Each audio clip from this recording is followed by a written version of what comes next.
sobre mi trabajo de tesis que se llama Proceso Urca Directo en estrellas de neutrones con modelos de la teoría relativista de campo medio, y la hice bajo la supervisión del profesor Page.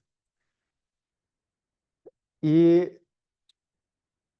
la charla está dividida en las siguientes secciones. Voy a hablar un poco de las estrellas de neutrones, de su descubrimiento y de observables astrofísicas que se tienen sobre ellas. Y luego de la evidencia que hay de las estrellas, en las estrellas de neutrones de un proceso que se llama Urca directo. Luego voy a hablar de la ecuación de estado y de las propiedades que queremos reproducir como propiedades a densidad de nuclear y subnuclear, además de el modelo que voy a utilizar de la teoría relativista de campo medio. Y luego voy a hablar de cómo se enchufa esta ecuación de estado en las ecuaciones de equilibrio hidrostático, que son las ecuaciones TOB relativistas. Voy a hablar de los métodos que utilicé para realizar este trabajo, los resultados, las conclusiones y la perspectiva. Entonces comenzamos con las estrellas de neutrones. Y en 1932, Chadwick descubrió el neutrón experimentalmente, y 2 años después, Bade y Zwicky propusieron la existencia de un objeto astrofísico que llamaron estrella de neutrones, compuesta de neutrones, y que iba a ser el resultado de la remanente de la supernova al final de la vida de una estrella masiva. Y hasta 1968, Jocelyn Bell descubrió la primera señal de pulsares, y esta señal de pulsares se realizó la hipótesis, el modelo, se teorizó que era una estrella de neutrones debido a su alta frecuencia de rotación. Y para poder tener una frecuencia de rotación tan alta, sin que su material saliera disparado, debía tener una densidad central bastante alta, que se calcula del orden de 10 a la 15 gramos por centímetro cúbico.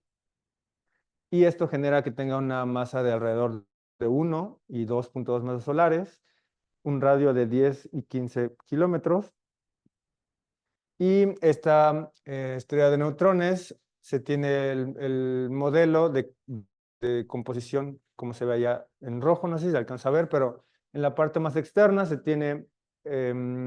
piensa que está compuesta de iones y electrones en lo que se llama la corteza externa.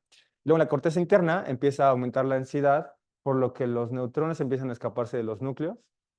Entonces tenemos ya electrones, núcleos y neutrones sueltos.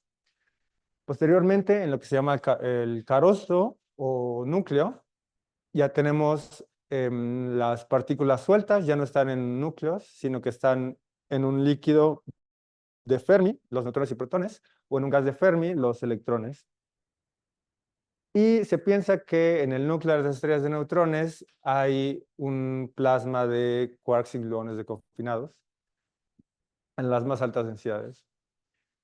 Esta descripción de composición de la materia que compone la estrella de neutrones está descrita por la ecuación de estado, que a temperatura mucho menor que las energías que se llevan a cabo dentro de la estrella de neutrones, esta ecuación de estado es simplemente una función, una relación entre la presión y la densidad ρ. Y aquí tenemos nada más una animación. Sí sirvió la animación. Esta es una gráfica de todas las masas que se han observado en estrellas de neutrones. Y como podemos ver, empiezan como en 1, masas solares, y suben. Esta de acá está bastante más arriba, pero tiene una incertidumbre muy alta. Y las tres que nos van a interesar son estas 3 de aquí, que están enmarcadas con estas líneas verticales.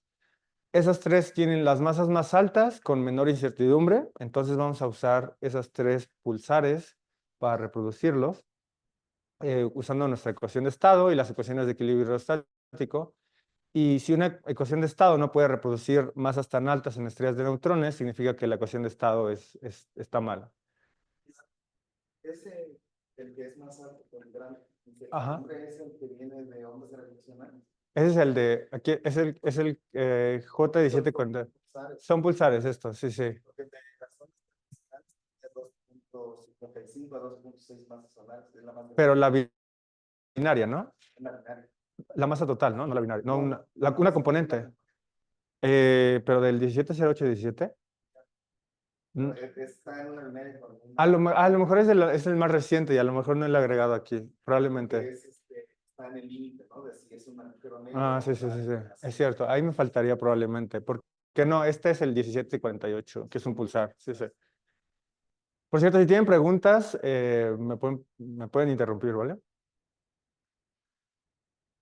Además de las masas, tenemos observaciones, gracias a 1708-17, de la razón entre las masas y de la masa Chirp, que está definida como esta. M1 y M2 son las masas de las componentes. Y en Abbott et al. 2019 reportan la masa Chirp y la razón entre las masas, como estos valores. Entonces pueden ser medidas. La pregunta es cómo generamos un modelo para describir teóricamente la masa Chirp. La masa Chirp, entonces en mi siguiente diapositiva justamente defino la masa Chirp. No, se define así nomás. Déjame decirte por qué. En la aproximación newtoniana de una evolución de una estrella de neutrones que va a colisionar, entonces tenemos dos estrellas de neutrones que están orbitando entre sí y se van acercando entre ellas porque van perdiendo energía, porque la están emitiendo en forma de ondas gravitacionales. Entonces, haciendo una aproximación de órbitas casi circulares, la tercera ley de Kepler nos dice que la frecuencia es proporcional a R a la menos 3 medios, donde omega se relaciona con la frecuencia F allá. Y luego tenemos la energía total del sistema, como la cinética más la gravitacional, y da esta expresión de aquí, donde mu es la masa reducida y m mayúscula es la masa 1 más m2, la masa total del sistema. En relatividad general se usa una aproximación de cuadrupolo y en esta aproximación la energía que pierde el sistema debido a emisión de ondas gravitacionales está dada por esta expresión. Es función de R, de E y de R otra vez. Entonces podemos obtener la evolución de la separación de los objetos que están orbitando entre sí y nos da esta expresión de acá. Y como omega es función de R, entonces podemos obtener una expresión para la evolución de la frecuencia como función del tiempo y nos da esta ecuación diferencial de acá. Entonces, se fijan, la frecuencia cambia en el tiempo proporcional a f a la 11 tercios, horrible, y tenemos la m-chirp.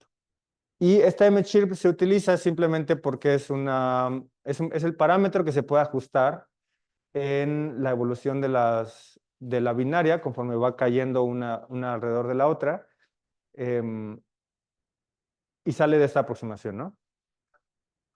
Sí, ya, porque es newtoniano. Sí, es que sí, tú tienes razón, es relatividad. Lo que quise decir es, no es newtoniano porque Newton no emite ondas gravitacionales, ¿no? Newton nomás es post-newtoniano. Sí, es cierto, tienes razón. Es una aproximación. Sí, pero igual es una aproximación nada más. Sí, pero tú tienes razón, es una aproximación relativista. Bueno, sí, sí es relativista, bueno. Entre Newton y relativista, es post-newtoniana. El punto es que con Newton no se emiten ondas gravitacionales y no se pierde energía por emisión de ondas gravitacionales. Se necesita un paso extra, ¿no? Y esa masa Chirp justamente es relevante porque, bueno, aquí tenemos la evolución de una onda gravitacional conforme el sistema se va acercando. Entonces tenemos aquí el tiempo que va avanzando y en cero es donde colisionan los objetos de la binaria. Y aquí para tiempos muy lejanos, cuando todavía están muy lejos los objetos entre sí, las ondas gravitacionales de un sistema de partículas puntuales se ven igual que las ondas gravitacionales de un sistema de objetos que no son partículas puntuales, sino que sí están compuestos de masa y que tienen una forma y un volumen y una composición interna. Entonces, lejos, cuando están muy lejos entre sí, la onda es la misma, pero conforme nos acercamos al punto de la colisión de los objetos, aquí tenemos un acercamiento de las dos ondas gravitacionales, podemos ver que cuando sí hay composición en el objeto, la onda gravitacional cambia con respecto a los objetos puntuales, ¿no? Entonces, aquí Para el régimen en el que estamos muy alejados, esta aproximación es buena y podemos medir la M-chip. Pero una vez que empezamos a acercarnos, la aproximación ya no es buena y tenemos que introducir correcciones al modelo. Y en la parte más difícil, que es esta parte, la más cercana a la colisión, se tienen que utilizar básicamente simulaciones numéricas porque ninguna aproximación teórica es buena para describir esto de acá. Entonces necesitamos hacer una corrección a tener masas puntuales, que es la aproximación que estamos haciendo acá. Y tenemos que pasar a un sistema binario de objetos que sí tienen composición y que tienen un volumen fijo, ¿no? Y para ello introducimos un nuevo concepto.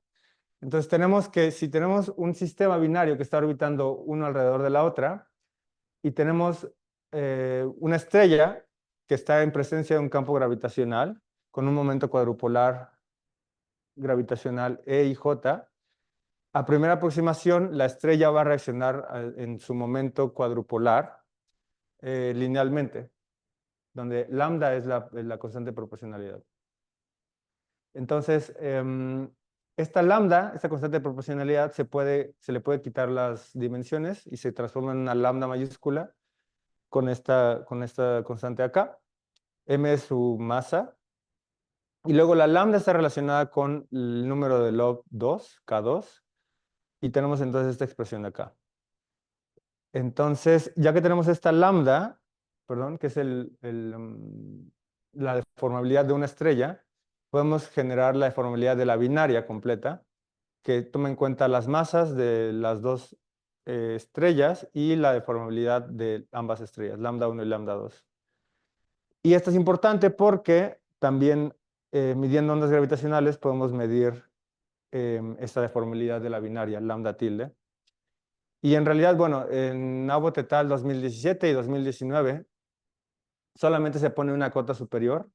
Tiene que ser menor a 300. Perdón, aquí sí tenemos bueno, una cota bastante grande, abajo de 800 y arriba de 110. Pero para una binaria con alto spin, simplemente tenemos una cota superior de 630. Entonces, no es tan buena la observación todavía, pero se puede medir en un futuro. Entonces necesitamos generar un modelo que prediga cómo es la lambda tilde de una estrella una binaria de estrellas de neutrones para poder compararla con las observaciones.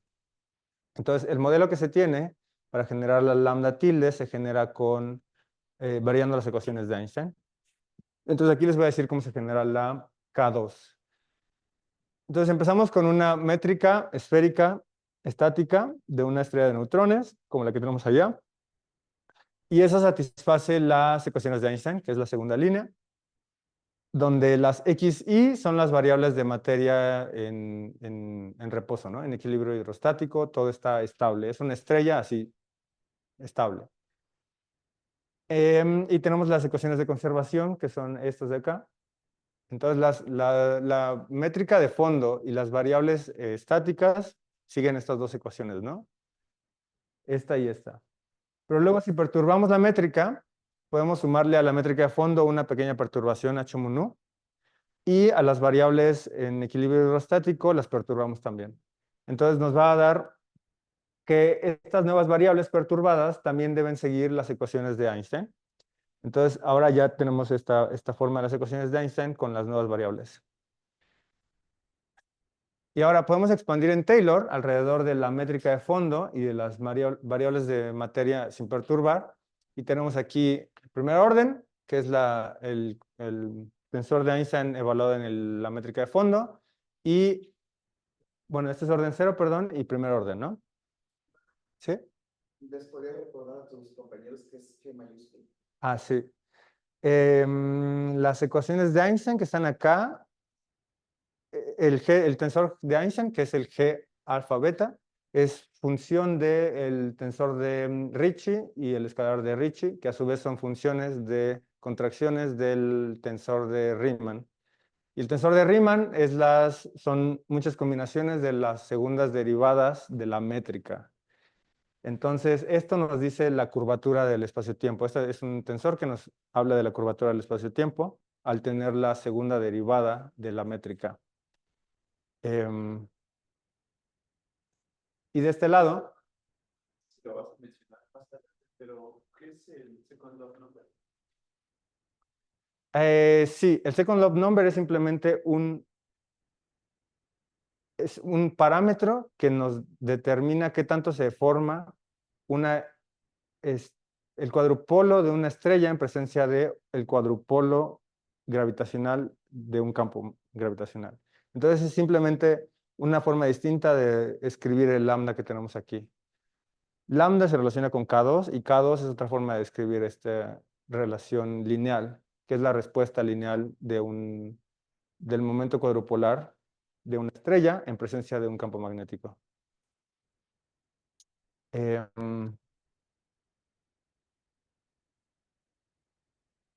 ¿Ok? Entonces, las nuevas variables perturbadas también tienen que seguir las ecuaciones de Einstein. Y entonces expandimos en Taylor alrededor de la métrica de fondo y las variables sin perturbar. Y este de aquí, por la primera ecuación de Einstein, sin perturbar, se va a anular y nos quedan a primera orden esta otra igualdad, que es simplemente la variación del tensor de Einstein y la variación del tensor de energía-momento. Y ahora tenemos un fluido perfecto, suponemos un fluido perfecto que tiene esta forma en general, donde... ¿Sí? Esa preocupación metes como rotación en la métrica o sigue siendo diagonal, porque Ajá, no. cuando están como alejados, no importa, pero tú pensarías que cuando están suficientemente cerca, a lo mejor la parte de rotación te puede ser importante. Sí, aquí no hay nada rotando, es estática, entonces no importa si rotas en cualquier dirección, tu métrica tiene que ser diagonal. Sí, sí, sí, sí. La perturbación también va a ser diagonal, y justo es lo que digo aquí en la siguiente. Es justo esta. Entonces, dadas las simetrías y tomando la norma de Regge-Wheeler, la perturbación de la métrica es diagonal y la escribimos como está aquí. La phi es la misma función que aparece en la métrica de fondo, la lambda también, y las h0 y la k son funciones que desconocemos. Pero sí, efectivamente la métrica es diagonal. Y del lado de de la materia, tenemos que las perturbaciones al tensor de energía-momento están dadas por estas expresiones de acá. Entonces, ¿sí? Sí, porque tienes 10 componentes, ok.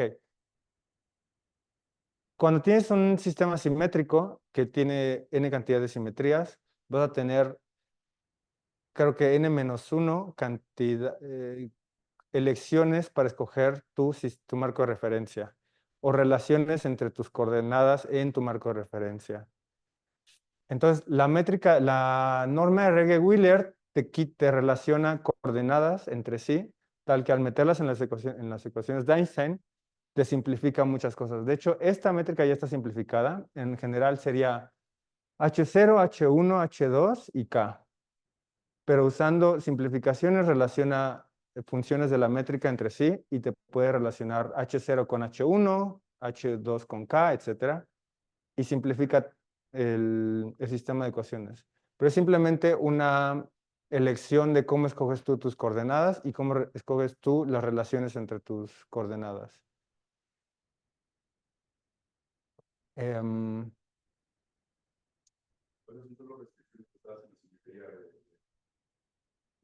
Es que ni siquiera, sí puedes aprovechar la simetría, pero la elección de la norma ni siquiera tiene que ser. Normalmente se utiliza aprovechando las simetrías, pero a veces ya explotaste todas las simetrías y todavía te quedan grados de libertad. Entonces la norma que escoges la tomas simplemente para simplificar tus ecuaciones. Está la de Lorentz, que te manda el laplaciano de tu campo a cero, ¿no? O hay distintas normas y tú escoges la que tú quieres, tal que se te simplifican las ecuaciones. Pero no necesariamente dependen de las simetrías, digamos. Ujú. Em, la variación del tensor de energía-momento está por esto y también depende de las funciones H0. Y aquí aparece la velocidad del sonido, que es la derivada de la presión con respecto a la densidad.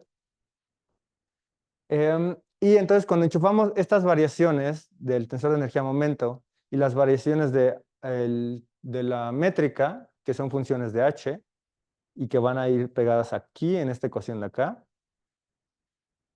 Al final podemos simplificar a una sola ecuación diferencial, que es esta, ecuación diferencial para y, donde y está en función de las h0 que aparecen acá. Entonces, y la c0 y la c1 son funciones de todas las variables que tenemos.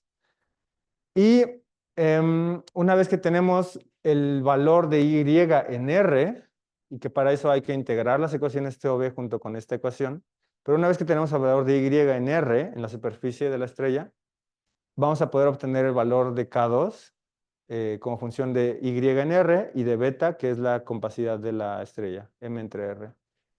Es una expresión bastante horrible, entonces no la pegué aquí, pero simplemente es K2 como función de, es un chorizo de Y y betas. Entonces, bueno, esta nos va a decir el número de log 2, que a su vez nos dice la respuesta lineal del momento cuadrupolar de la estrella en presencia de un campo gravitacional. Y bueno, aquí muestro una gráfica que muestra las diferencias entre lambda tildes distintas para un sistema que va a colisionar. Entonces va evolucionando y si se fijan la onda gravitacional cambia para las lambda tilde 0, si se fijan que serían partículas puntuales. La onda gravitacional tiene la forma de acá, de la verde. Y para la azul, la frecuencia disminuye, la fase cambia y de hecho el sistema se choca antes que si fueran dos partículas puntuales. Y eso es porque estás perdiendo energía gravitacional en deformar a la estrella, porque ahora sí se puede deformar, versus el caso en el que tienes dos partículas puntuales, que toda la energía gravitacional la estás perdiendo en acercar a la estrella. Acá la estás deformando y para eso necesitas energía y esa energía la tomas de la energía gravitacional. Entonces, bueno, así es como cambia, así es como modifica el lambda tilde a una onda gravitacional. Entonces, ¿sí? Tengo una pregunta. ¿Sí? ¿Qué es lo que fijas para cambiar ese lambda? ¿Realmente fijas lambda o fijas las masas? Y luego repites la simulación y generas las ondas gravitacionales. Porque aquí tienes lambda 0, 300 y 600. Ah, de hecho aquí en realidad lo que... De masa y de las ondas.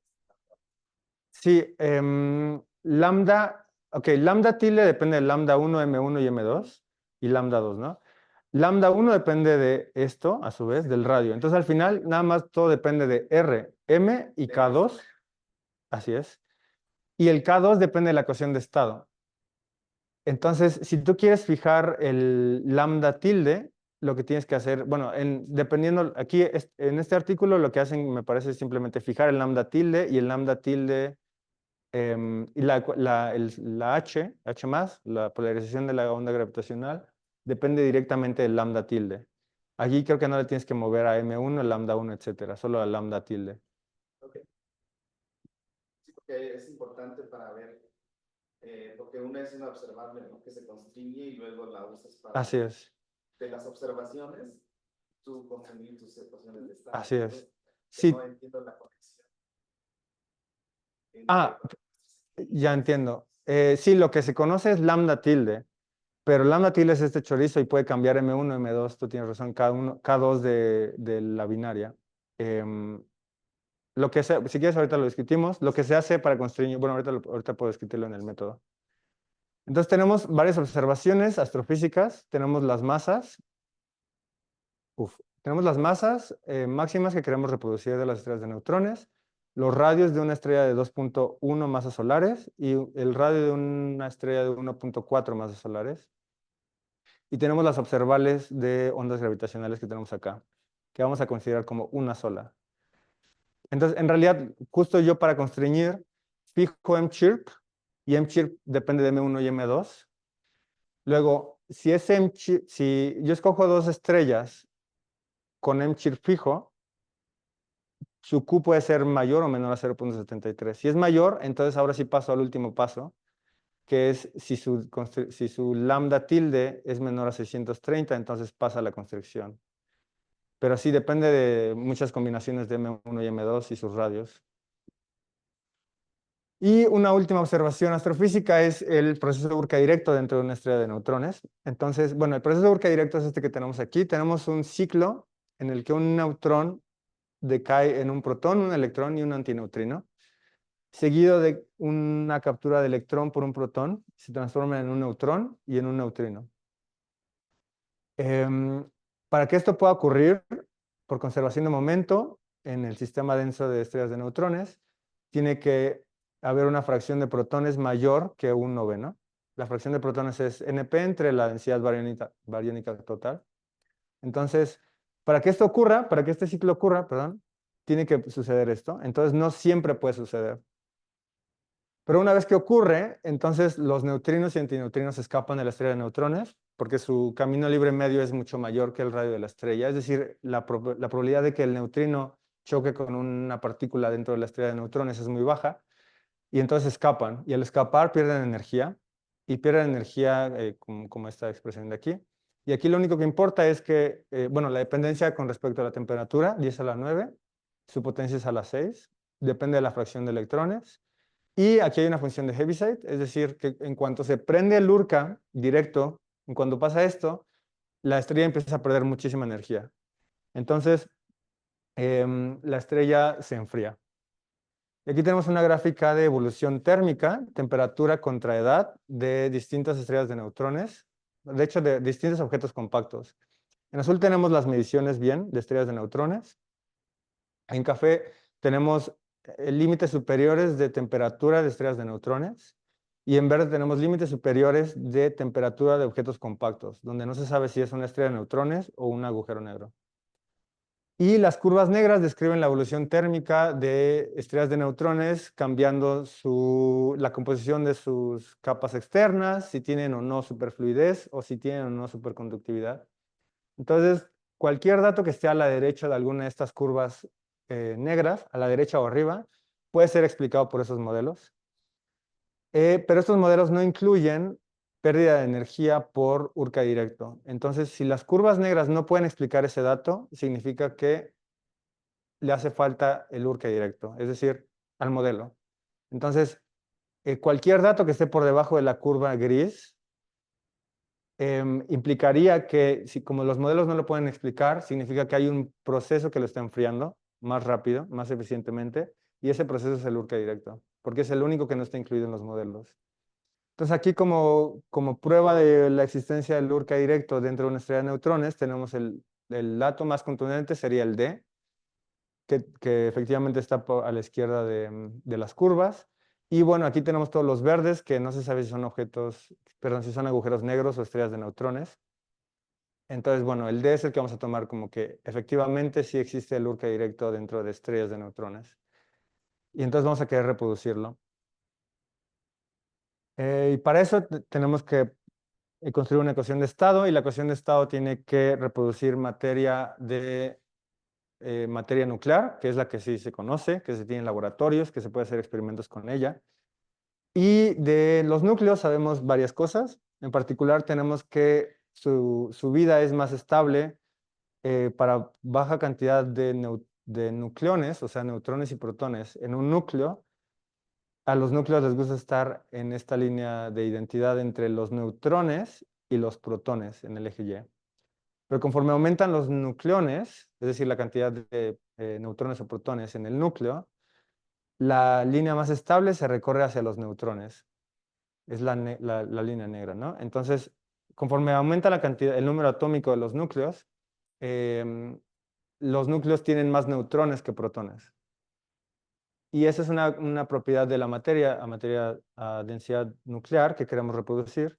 Y para eso vamos a definir este parámetro de aquí, delta, que es qué tanto nos desviamos de materia simétrica entre protones y neutrones.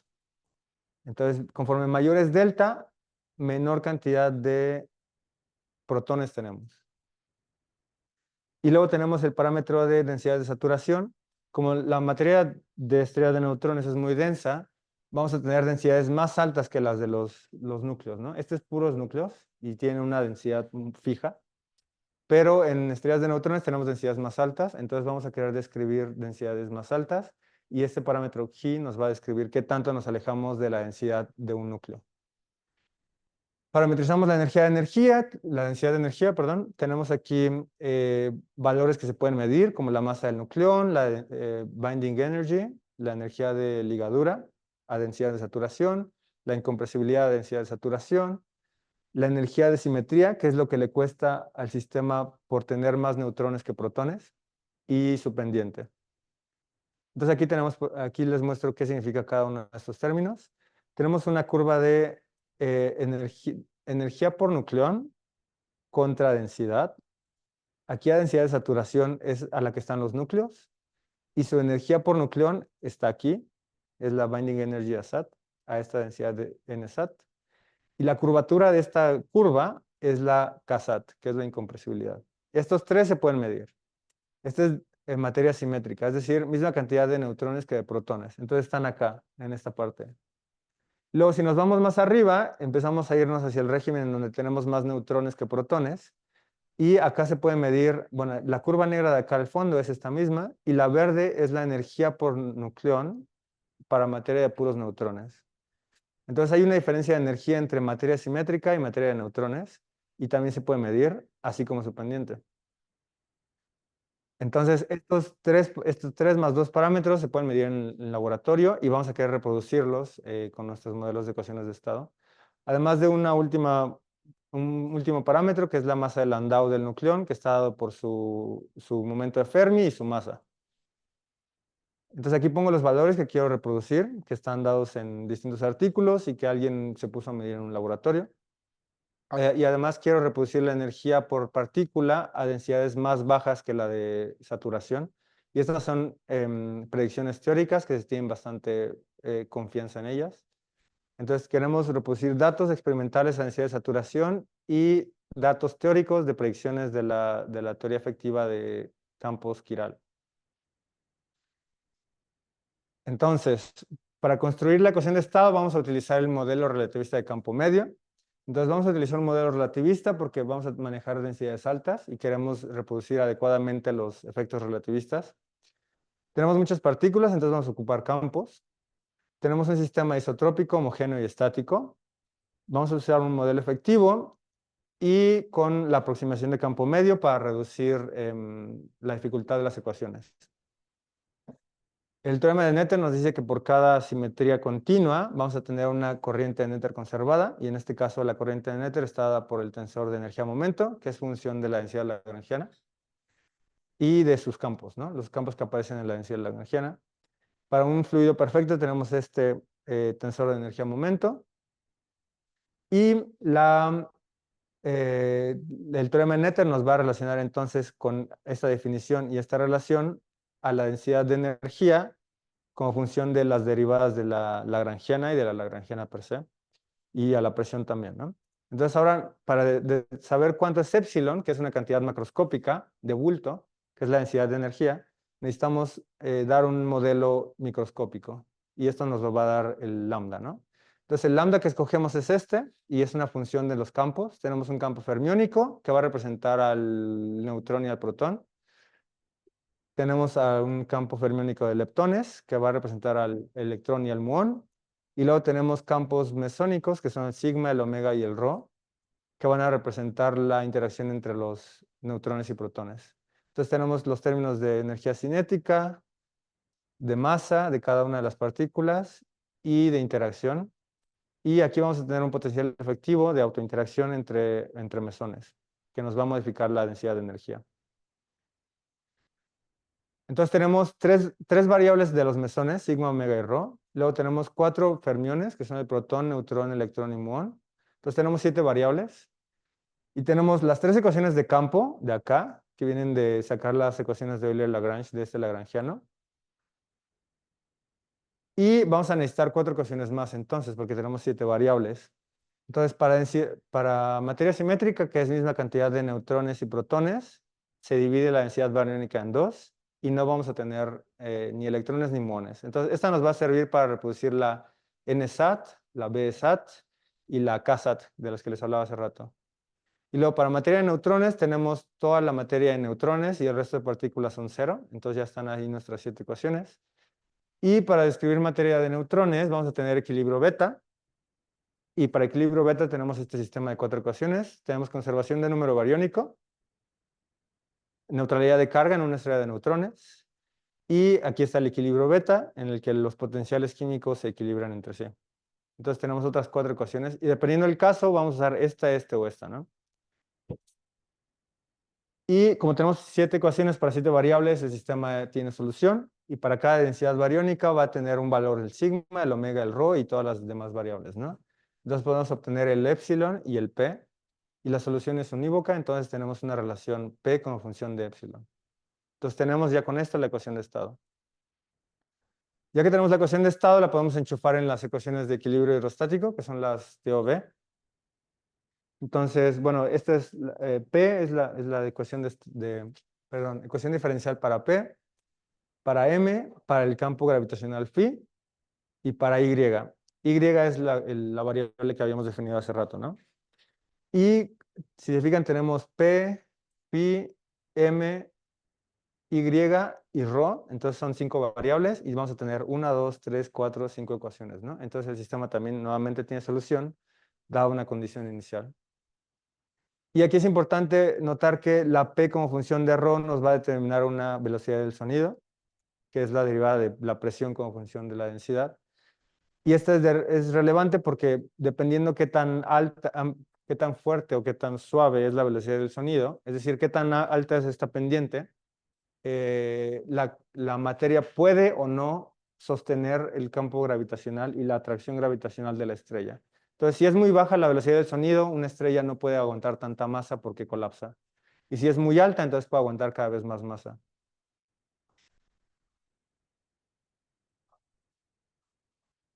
Exactamente. Y también, de hecho, también está, la SC aparece en las C1 y C0, las constantes, bueno, las funciones C1 y C0 de la ecuación de K2, justamente. Entonces sí tiene relación con qué tan deformable es la estrella. ¿Sí? Ah, sí, eso tiene que ver porque el H0, Y es función es un cambio de variable de las H0s, que son la perturbación de la métrica, y el H0 en el centro se tiene que ir a 2 cuando R tiende a 0. Es un cálculo que hay que hacer. Te lo puedo mostrar. Igual creo que tengo la diapositiva de apoyo al final. Pero el punto es que es 2 porque la H0 se tiene que ir perdón, no sí, a 2. Sí, a 2. Es una condición de frontera, justamente, nada más. Y como condiciones iniciales, entonces tenemos la densidad central de la estrella, que nos va a determinar la presión central con la ecuación de estado. La masa en el centro antes de integrar es 0, el potencial lo podemos fijar en 0 y luego lo cambiamos. Y bueno, este es por condiciones de frontera de la H, efectivamente. Y las condiciones finales es, paramos de integrar cuando la presión se vuelve 0, la densidad se vuelve 0, y la masa que alcanza en ese punto es m, el radio era r, el potencial gravitacional phi de r y el valor de y, yr, que es la que va a entrar al K2, ¿no? Ahora, si se fijan, el sistema TOB no depende de y, pero la y sí depende de todas las demás variables. Entonces, el sistema TOB evoluciona normal y la y nada más va recogiendo la información de cómo vas integrando del centro hacia afuera. Y como output, bueno, tienes los perfiles radiales de todas estas funciones como función del radio. Tienes la curva MR que usas la densidad central como parámetro y entonces te da distintas estrellas con distinta masa y distinto radio. Da una ecuación de estado, vas a tener una masa máxima que alcanza tu modelo y va a tener un radio dado ese modelo. Y puedes obtener el radio de las estrellas de 2.08 masas solares, de 1.4 masas solares, su densidad central, su presión central, etcétera. Que todo esto lo puedes comparar con observaciones. Los métodos utilizados para la ecuación de estado fueron, bueno, el Newton-Raphson. Este es un sistema de, como habíamos dicho, 7 ecuaciones algebraicas acopladas. Entonces se usa un Newton-Raphson normal de 7 dimensiones. Para las TOV-Y tenemos el Newton-Raphson, el Runge-Kutta, que puede usar un orden 4 para estas 5 ecuaciones acopladas. Y es un método estándar. Y para las constricciones, tenemos 3 constricciones a densidad de saturación, que eran las de las predicciones de la teoría Chiral. Luego 6 constricciones a saturación, que son las del laboratorio. Y luego tenemos 3 constricciones de masa observadas, 2 de radio observadas y una de deformabilidad observada por ondas gravitacionales. Entonces tenemos 9, 12, 15 constricciones y tenemos 9 constantes de acoplamiento. Entonces, para saber en qué parte del espacio de parámetros de estas 9 constantes de acoplamiento nos tenemos que parar, necesitamos explorar inteligentemente el espacio de parámetros. Y para hacerlo, necesitamos saber la distribución de probabilidad de qué tan buenos son determinada región en el espacio de parámetros para reproducir estas constricciones. Entonces, para eso vamos a usar el teorema de Bayes. Y ya que tenemos la distribución de probabilidad, para tomar muestras de esa distribución de probabilidad, usamos la cadena de Markov-Chain Monte Carlo. Entonces, el teorema de Bayes nos dice, nos relaciona la distribución posterior, que es la que estamos buscando, con la likelihood, que nos dice qué tan bueno es nuestro modelo para reproducir las constricciones, y la prior, que nos dice la información antes de empezar a calcular los modelos. La prior la tomamos uniforme porque no sabemos nada de los valores de las constantes de acoplamiento. Y la likelihood la tomamos como desviaciones normales, ¿no? Dependiendo qué tan bueno reproduces los observables. Ok, como resultados, tenemos aquí solución de ecuaciones de estado. Tenemos, no se ve nadita, ¿verdad? Pero es ρ como función de densidad bariónica, P como función de densidad bariónica y P versus ρ. Entonces son distintas ecuaciones de estado que se resuelven. Tenemos la ecuación de gas ideal y tenemos aquí las ecuaciones de estado que nosotros construimos. Entonces, si se fijan, dada una densidad bariónica, las interacciones entre la materia generan mayor presión y mayor densidad, ¿no? Estas son las de gas ideal. Y luego aquí en algún punto, a cierta densidad, se enciende el Urca directo. En algún punto ya se conserva esta expresión de conservación de momento. Entonces se enciende automáticamente el Urca directo. Y una vez que enchufas la ecuación de estado en las TOV-Y, nos va a dar las curvas MR, que no sé si todos conozcan, pero es M versus R. Y dada una ecuación de estado, nos da un conjunto de estrellas de neutrones que alcanzan cierta masa máxima. Aquí estas distintas ecuaciones de estado alcanzan distinta masa máxima para distintos radios. Y aquí en M versus ρ central, la densidad central correspondiente a cierta masa máxima cambia, ¿no? Baja o sube dependiendo de la ecuación de estado. Ok, creo que ya no me queda mucho tiempo, entonces voy a pasar esto rápido. Bueno, aquí nada más probamos que el Monte Carlo estaba funcionando bien y reproduce las ecuaciones azules ya están constreñidas a que estén dentro de las curvas azules, que es las que había mostrado antes, a la región azul. Entonces el Monte Carlo jala bien. Luego, aquí tengo una distribución de las masas generadas con muchos caminantes parándonos en distintos lugares del espacio de parámetros. Entonces cada posición en el espacio de parámetros es una ecuación de estado distinta. Entonces cada posición de estado nos da una masa máxima, por ejemplo. Y aquí tenemos, antes de constreñir, perdón, aquí no les dije, pero tenemos varios escenarios. En el primer escenario constreñimos solamente propiedades nucleares, luego sumamos a las subnucleares, luego sumamos la de la masa máxima observable, la de los radios observados y la de deformabilidad por marea, y luego todas las constricciones. Entonces fuimos agregando constricciones para ver cómo iban cambiando las ecuaciones de estado. Entonces aquí en la que nada más hay constricciones subnucleares versus donde se constriñe la masa máxima, se nota que la masa máxima de las ecuaciones de estado sí alcanza 2.08 masas solares, ¿no? Ya supera. mientras que aquí casi ninguna estrella de neutrones llegaba a 2 masas solares. Luego, todas las constricciones de las que les hablé versus la de masa solamente. Y si se fijan, casi no hay cambio en ningún histograma de ninguna propiedad, ni nuclear, ni observable.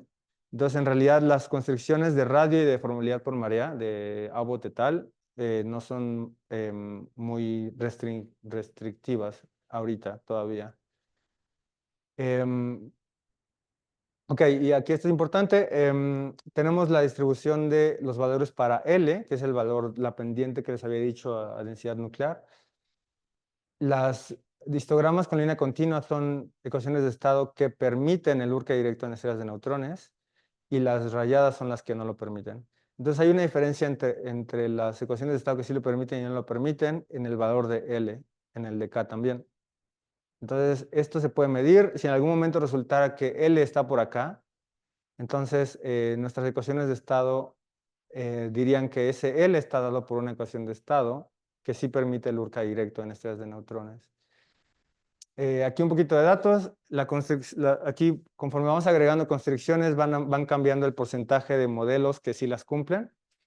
Y en realidad en realidad alrededor del 30%, que es 29, 20, 28, 34, menos de una tercera parte de las ecuaciones de estado completas que reproducen estas constricciones son capaces de reproducir la constricción de Urca directo. Entonces, no importa si todas estas ecuaciones de estado pueden reproducir cada una de las constricciones que le fuimos agregando, solo alrededor de una tercera parte puede reproducir las del Urca directo.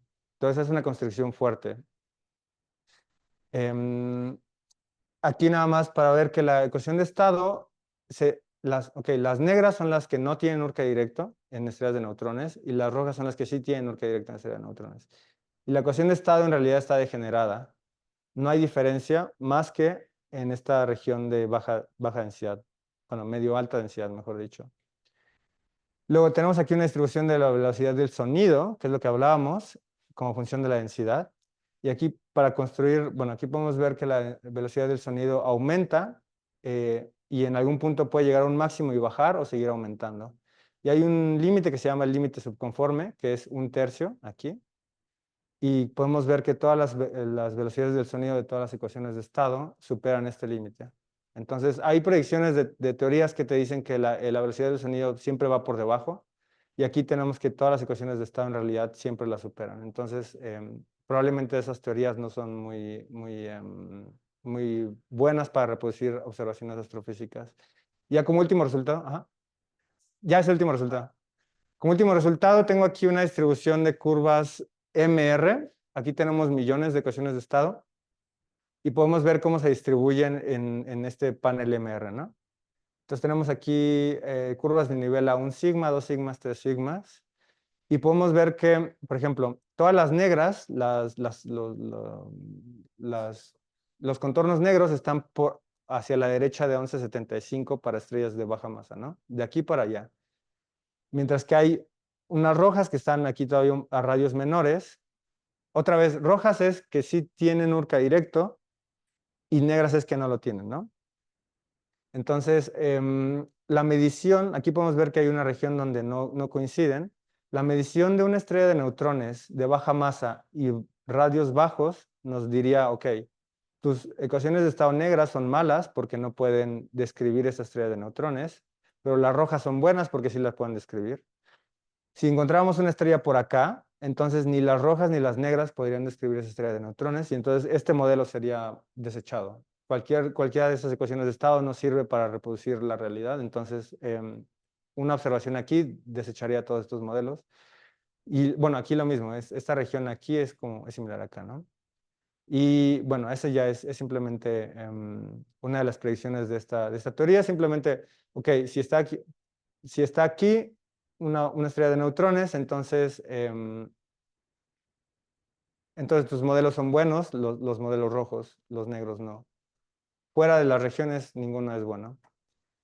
Entonces, se construyeron todas las observaciones posibles y una manera de saber si nuestros modelos son buenos es simplemente medir, bueno, se necesitan más mediciones de masa y radio de estrellas de neutrones para saber si si nuestros modelos son buenos. En realidad se sabe muy poquito de la ecuación de estado de materia de estrellas de neutrones.